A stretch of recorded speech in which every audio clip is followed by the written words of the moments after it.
Olá, muito boa tarde para você, muitíssimo obrigado pela sua companhia. Hoje é sexta-feira, 7 de setembro e como sempre, mais uma vez, sob a proteção de Deus, o nosso Fala Baixada está no ar. Você sabe, nós temos feito aqui o Fala Baixada especial, conversando com os candidatos ao Senado da República. É muito significativo que todos nós, eleitores do estado do Rio de Janeiro, saibamos em quem nós vamos votar, viu, gente? No Senado, para o Senado, são 2 vagas nessas eleições. Você pode votar em 2 candidatos. Hoje nós vamos conversar com a educadora Samantha Guedes, candidata do PSTU ao Senado, que já está aqui com a gente.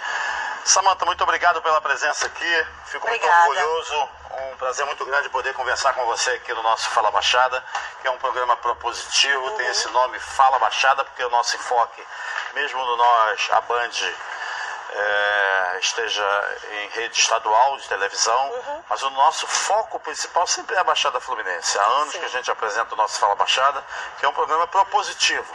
Às vezes incomoda um pouco, porque nós mostramos as necessidades da nossa gente. Você sabe, quem está no poder, às vezes se incomoda com isso, né? Eu quero, claro, mais uma vez agradecendo a sua presença aqui com a gente, começar o nosso bate-papo perguntando o que a gente sempre tem perguntado para todos os candidatos ao Senado. O que te motivou a aceitar o convite do PSTU a participar dessas eleições como candidato ao Senado? Não é a primeira vez que eu venho como candidata, né? É a segunda vez. Anteriormente eu vim como candidata a vereadora.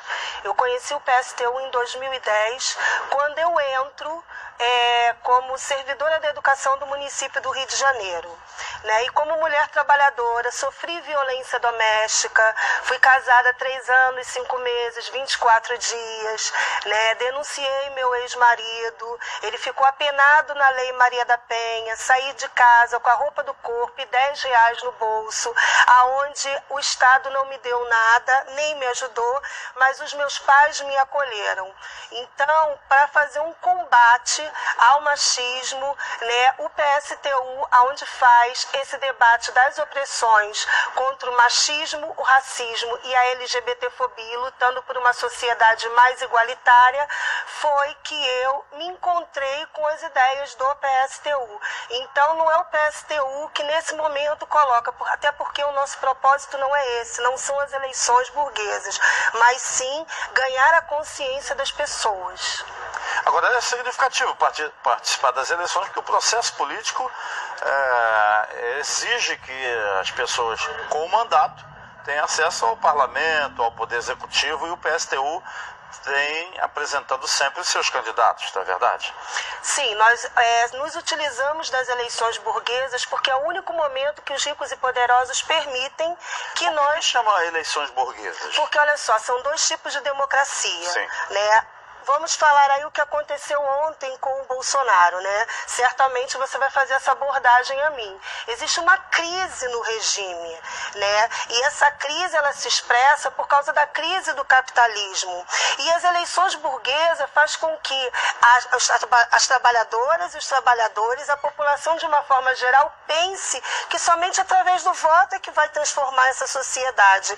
E não é bem assim, porque no momento que os burgueses, os ricos e poderosos, eles querem tirar isso daí, eles pegam e retiram totalmente o nosso direito, né? Então, o que existe é uma crise no regime e, nesse momento, a gente se apodera dessas eleições para a gente poder apresentar as nossas propostas quando permitem, porque eu mesma só tenho 5 segundos, né? Não é democrático para todos os candidatos, né? Há um monopólio. Quem se associa pega mais tempo. Quem não se associa e defende as suas ideias, praticamente a gente quase não aparece na televisão expondo as nossas ideias. A exceção do nosso Fala Baixada, que está ouvindo todos os candidatos ao Senado com o mesmo tempo. Que né, bom, senador? que bom. Eu queria lhe perguntar, já que a senhora tocou aqui no assunto Bolsonaro, qual é a sua posição, sua impressão sobre esse ocorrido de ontem, lá com o candidato do PSL em Juiz de Fora? Primeiro, nós repudiamos qualquer tipo de ataque. Nós queremos uma democracia da classe trabalhadora. O que aconteceu com Bolsonaro é o que eu falei. Expressa uma crise nesse regime. Mostra que nada é democrático, né? Infelizmente, o candidato ele vem falando o tempo todo que tudo tem que ser resolvido à bala. Nós não concordamos com isso, né? Inclusive, nós repudiamos, nós não queremos que isso aconteça com qualquer um. Na verdade, todos nós temos que ter o direito de expor as nossas ideias. Muito bem. Queria lhe perguntar, a senhora é eleita senadora da República, lá no Senado, o que vai ser possível fazer para melhorar a vida das pessoas, a vida de quem mais precisa? Mauro, tem uma coisa que eu preservo muito na minha vida, é olhar nos teus olhos, e quem me conhece sabe muito bem que eu sou assim. O Senado é um antro de corrupção. A Câmara dos Deputados é outro antro de corrupção. A Assembleia Legislativa do Rio de Janeiro é outro antro de corrupção. A Câmara dos Vereadores do Rio de Janeiro, assim como outras câmaras também, são antros de corrupção. Então, na verdade, ninguém acredita mais nesse antro de corrupção, né? Eu vou defender, primeiro, o fim dos privilégios. Eu acho que, enquanto o trabalhador ele recebe R$ 954 e um senador receber um valor muito acima da média, demonstra que ele jamais vai defender os interesses do trabalhador. Entendeu? Então, assim, primeira coisa é o fim do Senado. Por que serve o Senado? Só para referendar o que acontece na Câmara dos Deputados, né? A reforma trabalhista que foi colocada. Mas se a senhora estiver no Senado, a senhora não vai aceitar receber o que os outros senadores recebem? Óbvio que não. Não vai aceitar. Como que eu vou defender os interesses dos trabalhadores tendo privilégios? É uma vergonha o que acontece dentro do Senado e dentro da Câmara dos Deputados ou qualquer outro parlamentar. Tem que viver com um salário igual de uma educadora da rede pública, igual de um operário. Isso é uma vergonha, tem que ter o fim dos privilégios. Não é à toa, é progressivo o que o conjunto da população não queira votar, entendeu? Mas só que não vai ser assim que nós vamos transformar uma sociedade. Nós do PSTU fazemos um chamado à rebelião. É isso que nós queremos. Muito bem, nós estamos conversando. Vou pedir licença à senhora por alguns segundos para o nosso intervalo comercial, o primeiro break. E daqui a pouco, depois do nosso intervalo, você vai continuar conhecendo o que pensa a candidata ao Senado, Samantha Guedes. Estamos de volta com o nosso Fala Baixada especial de hoje, conversando com a candidata ao Senado, Samantha Guedes, que é candidata pelo PSTU. Perfeito. Candidata, queria lhe perguntar na questão, você já falou um pouco sobre os privilégios. É interessante a população conhecer o que pensa a senhora, o que pensa o PSTU também. A estrutura de um senador da República é gigantesca, a gente sabe lá, né? Dezenas de assessores, né? Gabinetes, toda aquela estrutura que o Senado da República oferece aos que participam lá. Não só nos gabinetes, mas as comissões, toda a estrutura do Senado. A senhora é eleita senadora, nada disso vai mesmo sendo colocado à sua disposição, a senhora não pretende utilizar aquela estrutura de assessores necessários para o funcionamento do gabinete da senadora, não? Olha só, se fosse realmente necessário, a trabalhadora e o trabalhador hoje não estaria penalizado. Sim. Né? Não teria tanto chicote nas costas como a gente tem hoje. Né? Se aquilo dali adiantasse de alguma coisa, hoje, por exemplo, meu pai que tem Alzheimer e que utiliza o hospital público não precisaria ficar 2 anos peregrinando para poder pegar um médico da rede pública, né? Então, assim, a gente precisa viver, eu sou trabalhadora, então eu não posso ter privilégios nenhum, né? A partir do momento que você começa a ter privilégios, você começa a se distanciar da realidade do dia a dia, né? Hoje, quando eu vim para cá, eu sou moradora de Madureira, acabando daqui, eu vou para Nova Iguaçu, né? Eu peguei o BRT e peguei o metrô. Gastei foi o quê? Uns R$6 com um bilhete único, um pouquinho mais, né? Imagina, se eu tenho todo o privilégio, como que eu vou saber o que custa no bolso da trabalhadora e do trabalhador. Mas as coisas básicas para a sua locomoção, por exemplo, a senhora é senadora, vai precisar ir a Brasília, claro, vai se utilizar de passagem aérea, né? Pago pelo contribuinte. Isso aí não, isso... Para você se deslocar... Necessário.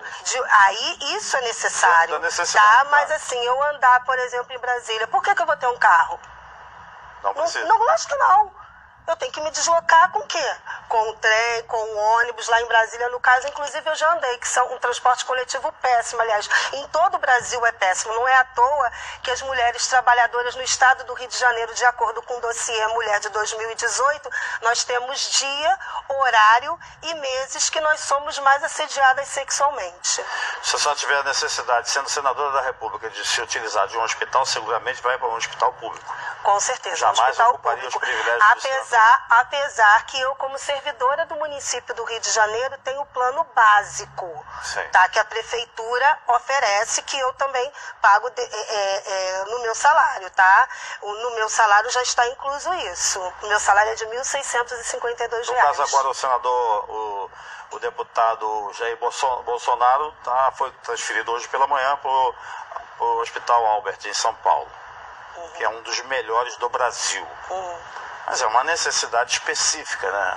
A senhora concorda com isso? Eu acho que ele deveria de usar, não. Tem que ser igual a todo mundo, né? Porque a facada que ele levou, que eu lamento muito, muitos recebem na Baixada Fluminense, né? A gente pode ver os números de acordo com a intervenção militar. Só em Belford Roxo, nós tivemos um aumento de 508% em matéria de tiroteios. Caxias se torna o terceiro lugar do estado do Rio de Janeiro, onde tem o maior número de mortos. Sendo para não ter privilégios, ninguém pode ter. Muito bem, senadora, eu estou conversando aqui com a candidata ao Senado, Samantha Guedes. Eu queria lhe perguntar, a senhora falou sobre a intervenção federal, a senhora é a favor ou contra a intervenção federal? E por quê? Sou contra, primeiro porque eu vivo na pele, eu trabalho no Complexo da Penha. Sim. Trabalho na creche Mussum Trapalhão há 10 anos, sou a primeira concursada a chegar lá. E eu sinto na pele o que é o tiroteio. O ano passado a minha sala era toda fuzilada. Nós temos uma UPP que faz muro com essa creche. Creche Mussum Trapalhão, né? Eu aprendi a contar os tiros por minuto, quanto que tem. Agora você imagina o quanto isso atrapalha o desenvolvimento de uma criança que está lá de 6 meses a 3 anos e 11 meses. Quer dizer, você acha que eu gosto de dar um grito sobre um comando para encostar as crianças no canto de uma parede onde ela vai ficar mais protegida? Não. Sem falar a forma que entram dentro das casas. Porque, por exemplo, em algumas casas precisam de um mandato. Dentro da favela não é bem assim que acontece, né?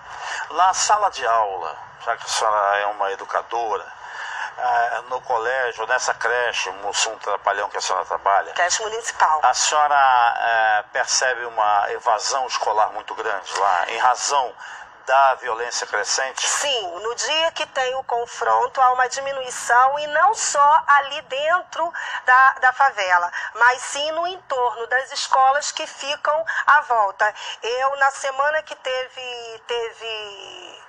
a intervenção agora há pouco tempo, eu fui esperar justamente a minha colega que está aqui, a Claudilene Neves, né?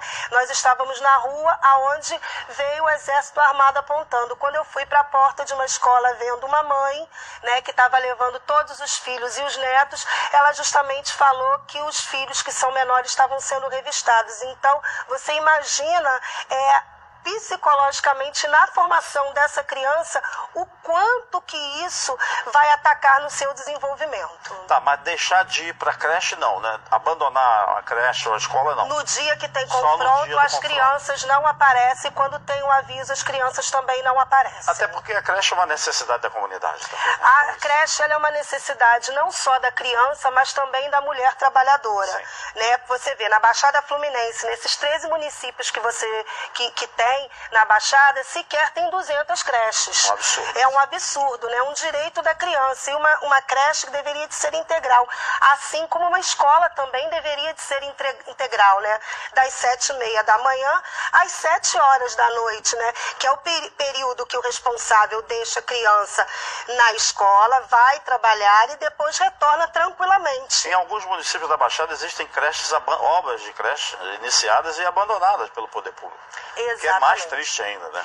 O que a gente precisa entender é que tudo isso se torna a crise do capitalismo. Na Grécia, quando se teve aquela crise toda, a primeira coisa que foi cortada foi justamente os investimentos na creche. Por quê? Porque se a mulher vai ser jogada para fora do mercado de trabalho, joga de novo nas costas dessa mulher o cuidar e o educar, aonde o dever deveria de ser do Estado.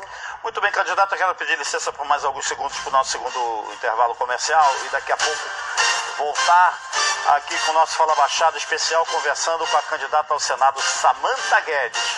É rapidinho, nós já voltamos já. Estamos mais uma vez de volta com o nosso Fala Baixada especial, conversando com a candidata ao Senado, Samantha Guedes, candidata do PSTU. Vamos falar de desemprego. Qual é a solução, na sua opinião, para a diminuição do desemprego que o Brasil vem atravessando uma crise gigantesca já há algum tempo e parece que vai ser difícil sair dela, né?